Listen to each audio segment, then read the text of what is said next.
Mga kababayan, nakakita ako ng nagluluto dito ng palaka. Ayan o. Ano iniwanan ni kuya yan o. Yari. Nakita ko. Siyempre, hindi pwedeng di natin tutikman. Diba? Habang nagsushoot sila Daddy Frankie dyan o.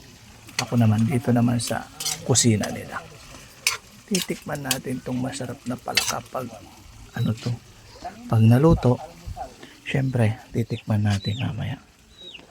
O, pang ipilix ko lang po sa yung may-ari ng palaka. Yun. Nanghuli siya kagabi kasi umulan. Ano?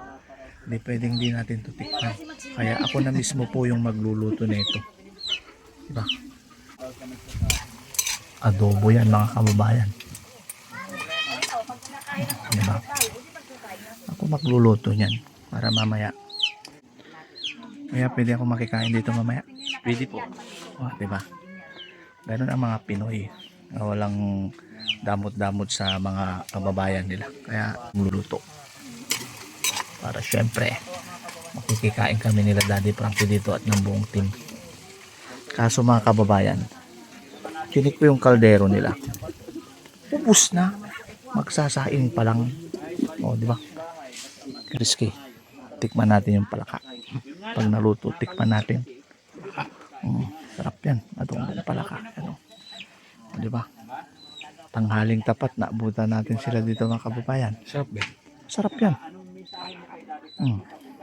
Diba? Yan. Kaso tignan mo, wala nang kanin. Papapakin natin yan. Magsaing. Diba? Wala nang saing-saing, ganyan na yan. Pakin natin. Diba? Babayan, ako muna magluluto sa kusina ni Kuya. No? Malapit na yan. Kaso mausok, sakit sa mata. Nakakaluha pala. Diba?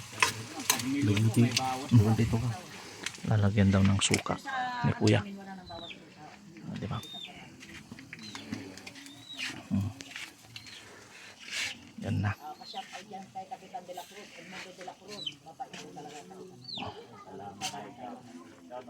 Sarap.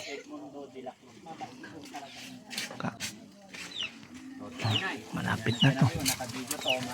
Iano natin yung apoy niya para mabilis maluto. O, diba? Malapit na yan. Malapit na yan mga kababayan. Maluto. Alam nyo, tanghaling tapat mga kababayan. Nakakita tayo na nagluluto dito. Syempre, ako na nagkuha ng sandok para makikain ako. Gutom na ako. Syempre, gutom natin. Yun ang may-ari. Yun, kikita nyo yan. Agawan natin sila ng pagkain. Syempre, andun yung mga team Marites o yun. Dahil Marites doon. Ang mga Marites doon. Hindi natin sila bibigyan. Kasi ako, nagpaalam na ako sa may-ari. Ito yung may-ari. Aagawin natin sila yung aagawan natin sila ng pagkain ngayon. Malapit na yan. Uy, diba? Adobo palaka, diba? Sarap niyan. Kaya halo-halo lang mga kababayan. Malapit na to. Kasi alam nyo mga kababayan, ang palaka daw hindi yan matagal iluto. Saglit lang yung iluto. Ayan, hintayin natin. Tapos yan natin gaano kasarap ang palaka, diba? Pwede na kaya yan? Hindi pa. Unti pa, no? Patutuyuin daw. Pag natuyo yan, makikikain ako. Kasi gutom na ako, kaso naluluha ako mga kababayan dun sa usok. Kasi yung nila kulob yung lutuan nila. Mata yung usok. Nagluluha yung mata ko. Pero okay lang yan.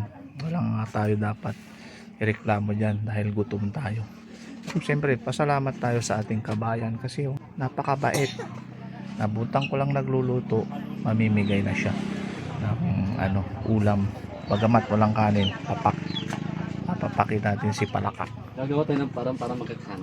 Makagawa daw siya ng paraan. Balikan natin. Uy, malapit na to mga kababayan. Tutuyo na, diba? Ito ang pambansang ulam ng mga lehitimong Pinoy, diba?